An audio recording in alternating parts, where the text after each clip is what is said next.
30-6. Remember the moral victory of almost winning last week? Well, they had an emotional letdown in this one. So here are head coaches John Gruden and quarterback Derek Carr after the loss.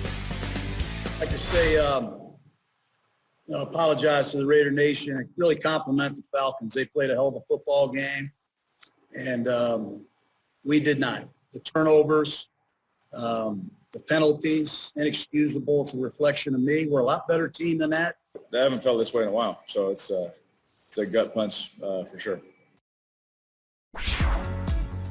I said it, Derek Carr, don't lose this game. Everyone is behind you, and they lost. And I think the most disappointing loss among a lot of disappointing losses here in Week 11. The Raiders have fallen a game back now, the Dolphins and Colts. The Colts are on the outside of the playoff race now looking in. Triggs, what happened?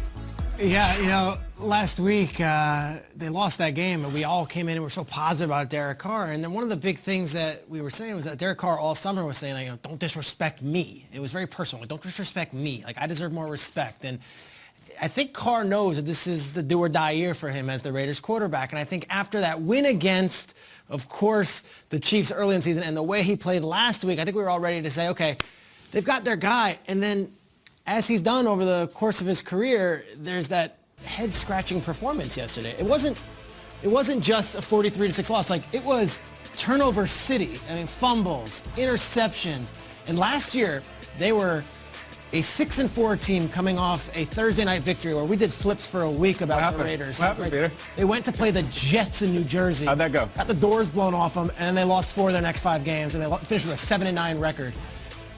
Here we go again? I mean, if fool me once, it's like one of those deals. Don't get fooled again. I don't know. This was as disappointing a performance any team had this week. Derek Carr did not look like a starting quarterback in the NFL. He did not look like a Pro Bowler, and he certainly didn't look like the MVP candidate we were singing about yesterday before the game started. So I would just say this. Raiders, there is still time left in the season to turn this around, but the disappointment of that performance from both quarterback and team cannot be underestimated. Even Raiders fans who are so vocal online and so supportive of their quarterback, even they have to look and say, gosh, how does that happen? You know what it is? We told everyone, you got to watch this new show. It's called the 2020. You got to check this out. And they pull it up. They're like, this show sucks. It's boring. It takes... No, you got to just wait. No, it's like, the Mandalorian or Queen's Gambit or something. People turn it on. They're like, this is the show you guys wanted us to watch? All those dumb penalties, all those turnovers, they got absolutely destroyed. I said it last week. Everyone, oh, my God, you almost beat the Chiefs. Who cares? And you know what's funny? I mentioned this on the air. I got a message from a Raiders fan on Instagram after I had that little speech. He see you. Yeah, I'll read it. He said a week ago, real talk, bro, I want to take you to the ring. Me and you till I knock you out. All right, this guy sends me this. Because you're critical of the Because Raiders. I was critical of saying, why'd you celebrate a loss? Till he knocks you out. And so I'm like, I'm out. And Nate's like, I got your back. Let's go. And like he's Jake Paul. Yeah, no, exactly. And then Nate's just asleep. How is Nate? All right, so no, hold on. I got a point here. So this happens. This is important. Let me finish. I get a message from the same guy. The same guy just a couple days later.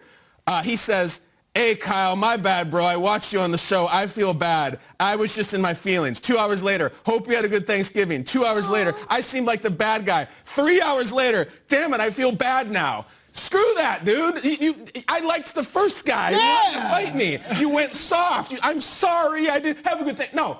The hell with my Thanksgiving. No, I mean, the whole deal with the Raiders was you guys thought you were so tough and you just embarrassed yourself. And we talk all the time on the show about trust. Do we trust this team? How do you trust this team ever now? That was the worst loss of the season. The whole season by any team. We can't be in on the Raiders. I'm not watching this show. No, screw it. DVR it, let it pile up, and delete them all. That guy hit me up, too. Yeah, you up Same guy. Same guy. He was like, I'm the guy Kyle's talking about. I just want to let you know I'm not a bad dude. Oh, I was my like, gosh. I'm not getting in between the beef, you know what I'm saying? But, it's funny because I was watching this game, and because I was apologetic for the Raiders last week, and I felt like, that game, they were so close to beating the Chiefs again, that as I'm watching this game, I hear myself making these excuses for the Raiders. They'll bounce back. It's just a turnover. The defense will do something. The offense will get going. They got playmakers. And then right around halftime, I literally had to tell myself, like, why am I making excuses for the Raiders? This isn't about the Raiders. This is about the Falcons smacking up the Raiders. Okay. Let's just keep it real. We like to keep it real on this show. So as much as I can say, oh, the Raiders, you let one go, and this is a disappointing loss. No, the Falcons came in more motivated. You know, we were talking at halftime yesterday, and the coach was saying, well, you know, this is a very motivated team, and Gruden has to relay that message. I'm like, well, I guess they didn't get that message. You know who relayed that message properly? Raheem Morris walked in and said, your job is on the line. My job is on the line. Our jobs are on the line. So let's go out there and play some football. Plain and simple, black and white, the better team was the Atlanta Falcons yesterday. And I'm not sure that they're going to win against the Jets next week. I think that's the kind of trust that we've lost in them. I don't put it past them to lose those. They do have a shot to make up ground in the playoff race. They have the Colts and the Dolphins ahead of them, the two teams in playoff spots down the stretch of the season. I bring up something to you, though, Nate. Because I'm trying to, you know, I sat on game day and it's like, play Nelson Aguilar, play Derek Carr to everyone in the world. How much blame do you put on Peter Schrager? For hyping up For Derek the Carr? play calls. Oh. Full plays, bro. I forgot about How much that. blame do we put at our friends' feet? Peter, what'd you do?